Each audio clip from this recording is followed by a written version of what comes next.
আছে। মুরব্বী কেমন আছেন? আলহামদুলিল্লাহ খুব ভালো, আল্লাহর রহমতে তো ভালো আছে। জি আলহামদুলিল্লাহ আমরা ভালো আছি। আচ্ছা, যারা ভালো আছে আসলে কতটুকু ভালো আছে আপনারা দেখেই বুঝতে পারতেছেন প্রিয় দর্শক, ওনারা কতটুকু ভালো আছে। আমরা আপনাদের সবাইকে অবগত একটু জানিয়ে রাখি যে আমরা বাঙালির 21শে টেলিভিশনের পক্ষ থেকে এখন রয়েছি আইরল মধ্য পাড়া, যে এখানে যে কিছু দোকানপাট এবং একটা বাজার রয়েছে এবং মানুষের একটা সমাগম রয়েছে। মানুষ সাধারণত তাদের চা স্টল এবং দোকানপাটে এখানে আসেন এবং তাদের সময়টা কাটান। এখন আমরা আসলে যেই লক্ষ্য উদ্দেশ্যকে সামনে রেখে এখানে এসেছি, আপনারা জানেন না আমাদের আর 4 দিন পরেই আমাদের অনুষ্ঠিত হবে জাতীয় সংসদ নির্বাচন, 13তম জাতীয় সংসদ নির্বাচন। যে সংসদ নির্বাচনটি অনুষ্ঠিত হবে, ত্রয়োদশ জাতীয় সংসদ নির্বাচন 12 ফেব্রুয়ারিতে। এই নির্বাচনকে কেন্দ্র করে কি ভাবছেন আমাদের এই প্রান্তিক জনগোষ্ঠীর জনগণ, দেশপ্রেমিক জনগণ, আমরা সেটাই জানব। এখানে আমরা প্রথমে পরিচয় হব, একজন সেনাবাহিনীর কর্মরত ছিলেন। আমি সিনিয়র অফিসার শফিক, আমি এলপিআর আছি বর্তমানে। আমার গ্রামের বাড়ি, আমার জন্মস্থান এখানে। আমি বর্তমানে বাদুঘর হুজুরবাড়ির সংলগ্ন আমার বাসা। আচ্ছা, আমি এখানে আসি, প্রায় সময় আসি, গ্রামের নারেরটা নিয়ে আসি এখানে, তাদের খোঁজখবর নিই, আত্মীয় স্বজন যারা আছে তাদের একটু মত বিনিময় করি। আসলে বিষয়টা কথা হলো আমাদের এই প্রান্তিক লগ্ন নেই, যে বিষয়টার কথা বলতে চাচ্ছি, আমরা এই সামনে একটা নির্বাচন, আমরা আমাদের এলাকার না, সমস্ত বাংলাদেশের মানুষের একটু সুষ্ঠু, নিরপেক্ষ, গ্রহণযোগ্য একটা নির্বাচন। তো আমরা আপনি সেনাবাহিনীর অফিসার, মানে সেনাবাহিনীর কর্মরত ছিলেন, অভিজ্ঞ এবং দেশের সম্পর্কে বেশ সচেতন। এখানে যেই জিনিসটি সুষ্ঠু, শান্তিপ্রিয়, অবাধ নির্বাচন যেটি ওনারা বলছেন এবং চাচ্ছেন, সুষ্ঠু, অবাধ, শান্তিপ্রিয় নির্বাচন কিন্তু এর আগেও হয়েছে। ফ্যাসিস্ট সরকার যেটা ছিল 15 বছর, এর আগে তত্ত্বাবধায়ক সরকারের আমলেও সুষ্ঠু, অবাধ, নিরপেক্ষ নির্বাচন হয়েছে। কিন্তু আমাদের এই জনগণের যেটি মূল চাহিদা, মূলটা দরকার, এটা হলো ওনাদের অধিকার থেকে বঞ্চিত, অনেকটাই অধিকার থেকে বঞ্চিত, এবং সমাজের মধ্যে ন্যায় এবং ইনসাফ প্রতিষ্ঠিত হয়নি। স্বাধীন বাংলাদেশে যেটা প্রত্যাশা ছিল, এখানে ন্যায় এবং ইনসাফ প্রতিষ্ঠা হবে। একটি দেশে, একটি সমাজে এবং একটি দেশে যদি ন্যায় এবং ইনসাফ প্রতিষ্ঠা হয়, তাহলে একটি সমাজে এমনিতেই ভালো হয়ে যাবে, ভালো হয়ে যাওয়ার কথা। কারণ ন্যায় মানেই হইল সকলের প্রতি সুবিচার, সম অধিকার, সব কিছু বোঝায়, যথাযথ অধিকার। এই ক্ষেত্রে কেন হয় নাই, এটার অভিজ্ঞতা? আমার অভিজ্ঞতা যেটা বলবো, আমরা আসলে সমস্যা কথা, আমরা মুসলমান এবং বাঙালি জাতি, আমরা আসলে মুখে শুধু আমরা দেশপ্রেমিকের কথাই বলি, সত্যিকার থেকে দেশকে আমরা ভালোবাসতে এখনো শিখি নাই। যদি সত্যিকার অর্থে ভালোবাসতে আমরা শিখতাম, তা আমরা একজনের প্রতি একজন আন্তরিকতা, সহানুভূতি, এবং বিগত যে সরকারগুলো গেছে এরাও যদি যে প্রতিশ্রুতি দিয়ে নির্বাচনের মাঠে কাজ করছে, কিন্তু আসলে সাধারণ জনসাধারণ তারা এইটার অধিকারটা তারা প্রয়োগ করতে পারেনি। প্রয়োগ করতে গেলে হয়তো দেখা যাচ্ছে বিভিন্ন রকম মামলা হামলা, এটা ওইটা বিভিন্নভাবে প্রতারিত হয়েছে। তো আসলে বিগত সরকারের কথা এগুলো বললে তার লাভ নেই, দেশব্যাপী সরকার। আচ্ছা, স্বাধীনতার 54-55 বছর পরেও আমরা কিন্তু সমাজে নেই এবং ইনসাফ প্রতিষ্ঠা করতে পারি নাই।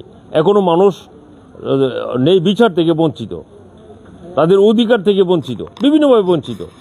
এই নির্বাচনকে কেন্দ্র করে এই নেই ইনসাফ প্রতিষ্ঠা হবে বলে আপনারা মনে করেন? আসসালামু আলাইকুম। আমরা চাই সুস্থ নির্বাচন হোক, জি, যার হাতে জনগণ শান্তি পাক, আল্লাহ তাদের ফয়সালা করে দেয়। কথা বলছেন? জি, মুরব্বী বলেন আপনার দুই কথা। কি চান নির্বাচনকে সামনে রেখে? সুন্দর হোক, আমরা চাই ইনশাল্লাহ। কি চান? আমরা এটাই চাই, সুস্থ নির্বাচন হোক। এখন আপনারা কি, আপনাদের চাওয়াটাই কি সুষ্ঠু নির্বাচন, নাকি সুষ্ঠু নির্বাচনের মাধ্যমে সমাজে নেই এবং ইনসাফ প্রতিষ্ঠা হোক, এটা চান? কোনটা চান? সুস্থ চাই আমরা, ইনসাফ। সুস্থ চাই, সুস্থ চাই আমরা, সুস্থ চাই, ন্যায় বিচার, সুস্থ নির্বাচন চাই আমরা, সুস্থ নির্বাচন চাই, সুস্থ। এই যে তো ওয়ালাইকুম আসসালাম, কি নাম তোমার? শিবলি ঠাকুর। আচ্ছা, এই যে নির্বাচন সামনে, আগামী বৃহস্পতিবারে যে নির্বাচন, এদিকে আইন।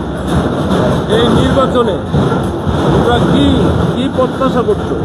আমরা প্রত্যাশা করি আমাদের এলাকার রাস্তাঘাট উন্নয়ন, আমাদের হাসপাতাল আছে, এগুলো উন্নয়ন করতে হবে। আমাদের এলাকার সর্বস্তরের গরিব মানুষের যাতে সেবা করে, গরিবদের কাছে যাতে এই ত্রাণ সামগ্রী বা বিভিন্ন ত্রাণ ইউনিয়নের সামগ্রী, রাস্তাঘাট এবং অন্য অন্য যে জিনিসগুলো আছে, এই যে আমাদের তরুণ প্রজন্মর চাওয়া হইলো এটা, যে এখানে যারা আছেন। আচ্ছা, আমরা আমাদের ভাইয়ের নামটা কি বলছিলেন? শফিকুল ইসলাম ভাইয়ের কাছ থেকে যেটা জানবো, এখানে কিন্তু সবাই একটা কমন জিনিস, সুষ্ঠু নির্বাচন চাচ্ছে। সুষ্ঠু নির্বাচনের মাধ্যমে সুষ্ঠু নির্বাচনই হলো, কোনো গ্যাঞ্জাম না হলেই তো এটা সুষ্ঠু নির্বাচন। এখন সুষ্ঠু নির্বাচনের মাধ্যমে যদি একজন করাপ্টেড লোক নির্বাচিত হয়, সুষ্ঠু নির্বাচনের মাধ্যমে করাপ্টেড লোক নির্বাচিত হওয়ার সম্ভাবনা আছে কি নাই? আসলে স্পেসিফিক ওটা এখনো বলা যাচ্ছে না, কারণ আমাদের দৃষ্টিতে যাদেরকে ভালো মনে করি তারা তো এখন ভালোই সবাই।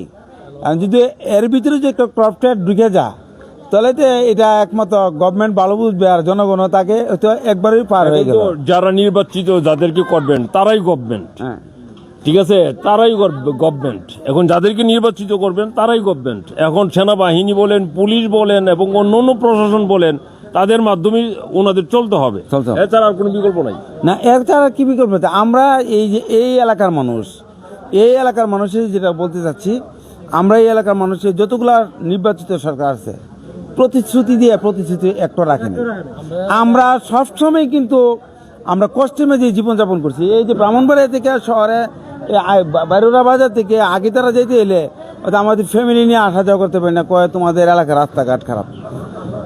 অনেকগুলো আছে যে সরকারের দৃষ্টি আকর্ষণ করলেই শেষ করতে পারে।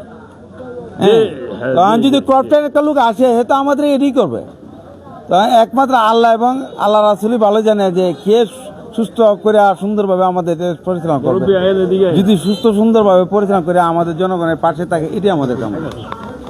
আচ্ছা, প্রিয় দর্শক, যেই জিনিসটি উনি যেটি বলছিলেন সেটি হলো ওয়াদা দেয়, প্রতিশ্রুতি দেয়।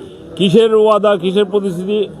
মানুষের নিরাপত্তা দেবে, মানুষের মান সম্মানটাকে নিশ্চিত করবে এবং মানুষের অর্থনৈতিক অবস্থার উন্নয়ন ঘটাবে, রাস্তাঘাটের কাজ করবে।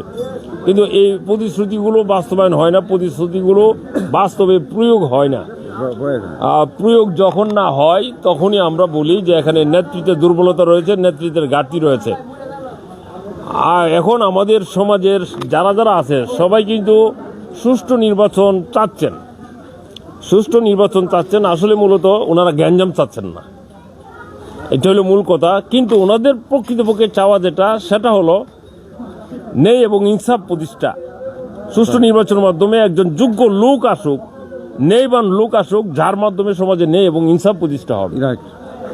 ন্যায় এবং ইনসাফ প্রতিষ্ঠা ব্যতীত আমরা মিডিয়া হিসেবে মানে বিভিন্ন অবজার্ভ করে গবেষণা করে দেখেছি, ন্যায় এবং ইনসাফ প্রতিষ্ঠা ছাড়া আর দ্বিতীয় আর কোনো বিকল্প রাস্তা নেই এই সমাজের, এই দেশের প্রকৃত উন্নয়ন সাধন করার। প্রিয় দর্শক, এই জনমানুষের কথা আমরা সরাসরি তুলে ধরছিলাম 21 মিডিয়ার পক্ষ থেকে। থাকুন আমাদের পাশে।